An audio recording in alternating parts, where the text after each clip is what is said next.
Croatia का समुंदर पर तैरता छोटा सा ये जजीरा कई सदियों पहले कोड़ी के मरीजों को अलग जगह रखने के लिए इस्तेमाल होता था।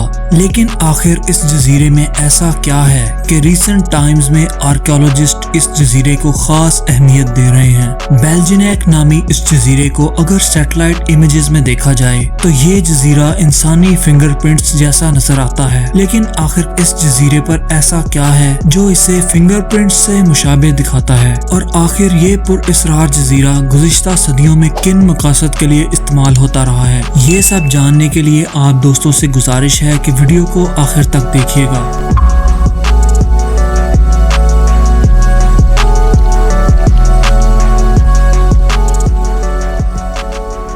तकरीबन 1.4 स्क्वायर किलोमीटर्स रकबे पर फैला हुआ ये जजीरा छोटे छोटे स्ट्रक्चर्स पर मुश्तमिल है जिन्हें ड्राई स्टोन से बनाया गया है। सदियों पहले यूरोप में एग्रीकल्चरल लैंड्स की हदबंदी करने के लिए ऐसी ही पत्थर की दीवारों का इस्तेमाल किया जाता था, और हैरानकुन तौर पर इन दीवारों को बनाने के लिए किसी किस्म का सीमेंट या मिट्टी की लेप का इस्तेमाल नहीं किया गया, और ये दीवारें ऐसे ही अपना वजूद बरकरार रखे हुए हैं। दीवार बनाने वाले बिल्डर्स ने इंतहाई महारत से पत्थरों को सीक्वेंस में लगाया है, बिल्कुल ऐसे जैसे पजल्स के पीसेस को जोड़ा गया हो। 1 किलोमीटर से भी कम लंबाई वाले इस जजीरे पर मौजूद पत्थर की इन दीवारों की टोटल लेंथ तकरीबन 23 किलोमीटर है। रिसर्च से ये बात वाज़ेह होती है कि छोटे छोटे इन स्ट्रक्चर्स को एग्रीकल्चर पर्पस के लिए ही इस्तेमाल किया जाता था। लेकिन सोचने की बात ये है कि इस जजीरे पर फसलों को देने के लिए पानी कहाँ से आता था। रिसर्च करने पर वाज़ेह हुआ कि इस जजीरे पर छोटे छोटे कई कुएं मौजूद थे जो फ्रेश वाटर का सोर्स थे, और इसी पानी को इस्तेमाल करके ये जजीरा किसी न किसी दौर में सरसब्ज फलों और सब्जियों के बागात से सजा रहता था। जैसे जैसे इस यूनिक आइलैंड पर रिसर्च का दायरा कार बढ़ता गया तो ये बात भी वाज़ेह हो गई कि यहाँ किसी जमाने में ग्रेप वाइन यानी अंगूर की बेलें मौजूद थीं और अंगूर की प्रोडक्शन कसरत से की जाती थी।